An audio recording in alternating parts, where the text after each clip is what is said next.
Video کس نے بنائی جس میں یہ بتایا، چن چن کے چیزیں جمع کر کے بتایا گیا جی عمران خان نے توہین مذہب کر دی؟ وہ کون تھے؟ وہ کون سا ادارہ تھا؟ مجھے پتا ہے وہ کون سا ہے، لیکن میں آپ سب کے سامنے چھوڑ رہا ہوں، اور میں امید کرتا ہوں کہ جب یہ جے آئی ٹی ان لوگوں کو بلا کے سوال پوچھے گی تو ہم سب کو بتا سکیں گے وہ کون ہے۔ دوسرا کہ جو میں پہلے کیوں نہیں ایف آئی آر میں کروا سکا؟ وہ کون پاور تھی جس نے روکا ایف آئی آر کو؟ مجھے پتا ہے وہ کون تھی، لیکن یہ میں سوال چھوڑتا ہوں۔ ڈی پی او گجرات کے اوپر میرے دو سوال ہیں۔ کس نے اسے کہا تھا کہ یہ ویڈیو بھیجے ان صحافیوں کی طرف؟ کس نے کہا تھا کہ پہلے ان کے ہمارے مخالف صحافیوں کے پاس ویڈیو کیسے پہلے پہنچ گئی؟ کس نے بھجوائی تھی؟ کس نے ان کو حکم کیا تھا؟ مجھے پتا ہے وہ کون تھا۔ اور پھر سی ٹی ڈی، کس نے کہا تھا سی ٹی ڈی کو یہ ویڈیو بنانے کا جو انہوں نے رات کے 12 بجے دوسری ویڈیو ریلیز کی؟ وہ کون تھا؟ وہ پنجاب گورنمنٹ تو نہیں تھی، تو وہ کون، کس نے ان کو کہا تھا کہ آپ بھیجیں؟ اور پھر وہ پیچھے بیک گراؤنڈ چینج کرنے کی کیا ضرورت تھی؟ اگر آپ کو کسی چیز کا ڈر ہی نہیں، آپ تفتیش کر رہے ہیں، تو یہ ایک دم وہ چینج کیوں کرنے، کیوں ثبوت چھپا رہے تھے؟ اور پھر جے آئی ٹی کے اندر سے چیزیں لیک ہوئیں اور ایک مخالف جو بڑا ہمارے اگینسٹ بولتا ہے، اس اینکر کو پہنچائی گئی۔ وہ کس نے پہنچائی تھی؟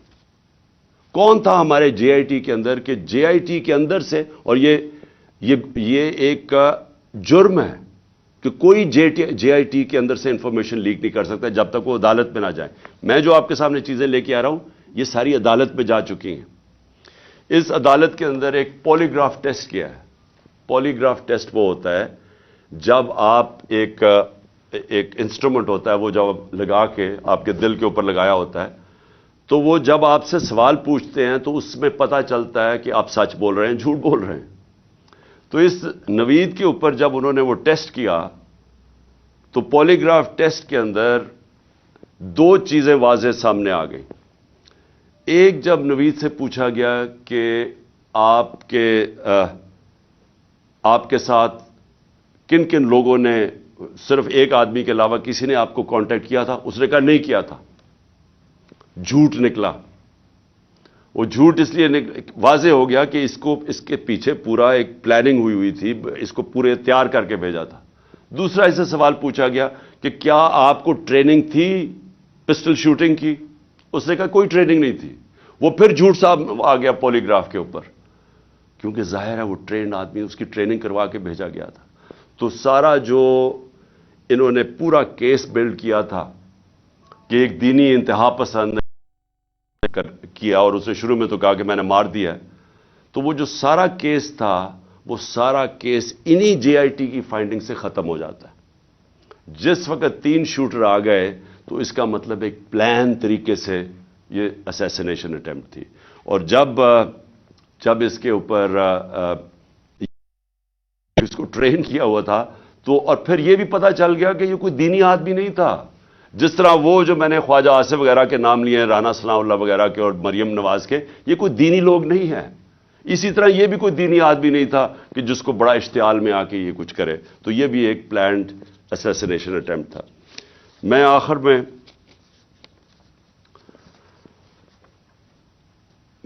میں سوال پوچھنا چاہتا ہوں ان لوگوں کو جو اس ملک میں طاقت رکھتے ہیں۔ میں ان لوگوں سے آج سوال پوچھنا چاہتا ہوں جو مجھے پتہ ہے اس کے پیچھے تھے۔ مجھے یہ پتہ ہے کہ نون لیگ یہ اوپر سربراہ ان کے پیچھے تھے، مجھے اس کا واضح ہے۔ مجھے یہ پتہ ہے کہ رانا ثناء اللہ جس کے لیے قتل کرنا کوئی بڑی چیز نہیں، وہ پیچھے تھا۔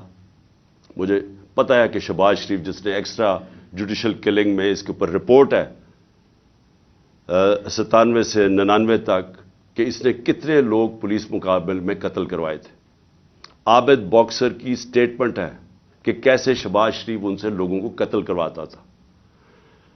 ماڈل ٹاؤن کے اندر ان دونوں نے دن دہاڑے نہتے لوگوں کے اوپر گولی چلائی، جس میں 12 لوگ اس میں قتل ہوئے اور اس کے علاوہ کوئی 50-60 لوگوں کو گولیاں لگی، اور وہ ٹی وی کے اوپر سب آ رہا تھا. یہ وہ لوگ ہیں، ان کا تو مجھے پتا ہے. لیکن مجھے جو ایک طرح افسوس بھی ہے اور ایک طرح اپنے ملک کی فکر بھی ہے کہ وہ لوگ جن کو ہم سمجھتے ہیں کہ اس ملک کی انہوں نے حفاظت کرنی ہے، جو اس ملک کے محافظ ہیں، وہ اس پلاٹ میں کیسے شامل ہو گئے؟ کیونکہ ان کے بغیر یہ ہونا نہیں تھا. جو سارا کور اپ ہوا ہے وہ کبھی بھی یہ جو دو کرمنلز ہیں یہ نہیں کر سکتے تھے، شہباز شریف اور رانا ثناءاللہ. یہ اس سے زیادہ طاقتور لوگ کر سکتے تھے، صرف وہ یہ کور اپ میں شامل تھے.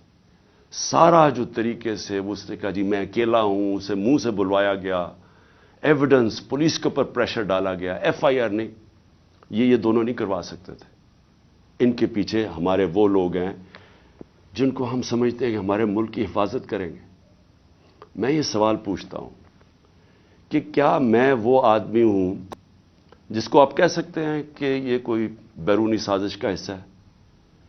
کیا آپ کہہ سکتے ہیں کہ اس نے اپنے ملک کا کبھی پیسہ ملک سے باہر رکھا ہوا ہے اور باہر بڑے بڑے اکاؤنٹس ہیں اور بینک اکاؤنٹ، جس طرح یہ جو چور اوپر مسلط کیے ہیں ان سب کے باہر پیسہ پڑا ہے، اربوں ڈالر پڑا ہے، اور ابھی بھی چوری کر کے پیسہ باہر لے کے جا رہے ہیں. جس نے باہر کمائی کر کے سب کچھ، آج اس کا جینا مرنا پاکستان ہے. میرا سوال یہ ہے کہ اس کو اگر قتل کروانے کی سازش میں آپ ملوث ہیں تو کیا آپ کو فکر ہے اپنی قوم کی؟ اگر ملک کی سب سے بڑی پارٹی کے سربراہ کو آپ قتل کروا دیتے ہیں، جو واحد فیڈرل پارٹی ہے پاکستان میں، قوموں کو پولیٹیکل پارٹیز اکٹھا رکھتی ہیں. اگر قوموں کو صرف فوج کے ذریعے اکٹھا رکھتے تو ایسٹ پاکستان علیحدہ نہ ہوتا. ایسٹ پاکستان کی جو پاکستان کی سب سے بڑی پارٹی تھی، اس کے خلاف جب اپنے ملک کی اسٹیبلشمنٹ چلی جاتی ہے اور وہ ملک ٹوٹ جاتے ہیں.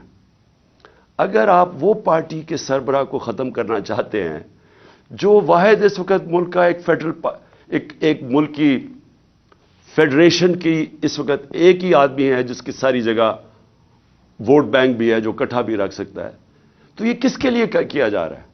کیا یہ پاکستان کی بہتری کے لیے کیا گیا؟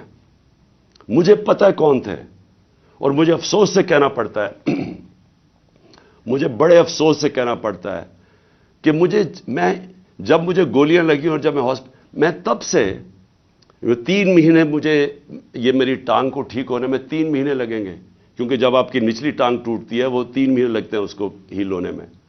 تو میں 2 کمروں میں بند ہوں.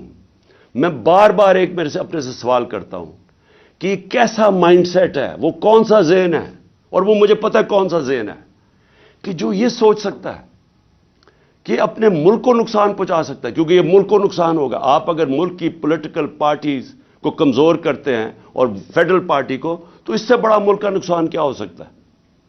یعنی یہ آپ کے دشمن کر سکتے ہیں. یہ دشمنوں کا پلان تو ہو سکتا ہے کہ ملک کو کمزور کرو اور ان کی پولیٹیکل پارٹیز کو کمزور کرو، فیڈریشن کو کمزور کرو، لیکن وہ لوگ جنہوں نے ملک کی حفاظت کرنی ہے وہ کیسے سوچ سکتے ہیں؟ اور میں بار بار میرے یہ ذہن میں چیز آتی ہے، اور مجھے پتہ ہے کہ بدقسمتی سے یہ صرف 1-2-3 لوگوں کی یہ سازش تھی، اور مجھے یہ بھی پتہ ہے کہ ہمارے ملک کی جو فوج ہے وہ ہر روز قربانیاں دے رہی ہے اس ملک کے لیے. وہ وار آن ٹیرر میں وہ قربانیاں نہ دیتے، آج ہماری حفاظت، یعنی ہم اس ملک میں کمفرٹیبل نہ ہوتے، ہمیں اعتماد نہ ہوتا کہ ایک ایسی ہمارے پاس سیکیورٹی فورس ہے جو اس ملک میں ہمیں سیکیورٹی دیتی ہے. لیکن ہر اداروں کے اندر کالی بھیڑیں ہوتی ہیں، اور یہ جس نے پلان کیا، مجھے پتہ ہے اور میں یہ چاہتا ہوں کہ یہ جے آئی ٹی کے ساتھ اب کوآپریشن کی جائے. یہ لوگ جو ایک جان کی آبسٹرکٹ کر رہے ہیں جسٹس، ان لوگوں کو ان کے اوپر ایکشن لیا جائے. اور میں آخر میں اپنے سپریم کورٹ کے چیف جسٹس سے کہنا چاہتا ہوں کہ میں نے شروع میں ہی کہا تھا کہ مجھے صرف انصاف کی ایک جگہ سے توقع ہے. جب یہ طاقتور لوگوں کو جن کے میں نے نام لیے ہیں، یہ کیسے انصاف ہونے دیں گے اگر یہ خود اس میں ملوث ہے؟ تو صرف ایک طاقتور اگر انکوائری اس کو اگر چیف جسٹس اس کو بیک کریں، پاکستان کے سپریم کورٹ کے چیف جسٹس، تب ہی انصاف مل سکتا ہے. نہیں تو مجھے کوئی اب تک جو میں نے حالات دیکھے ہیں جس طرح کی ہر جگہ رکاوٹیں ہیں، امید انصاف کی نہیں ہے.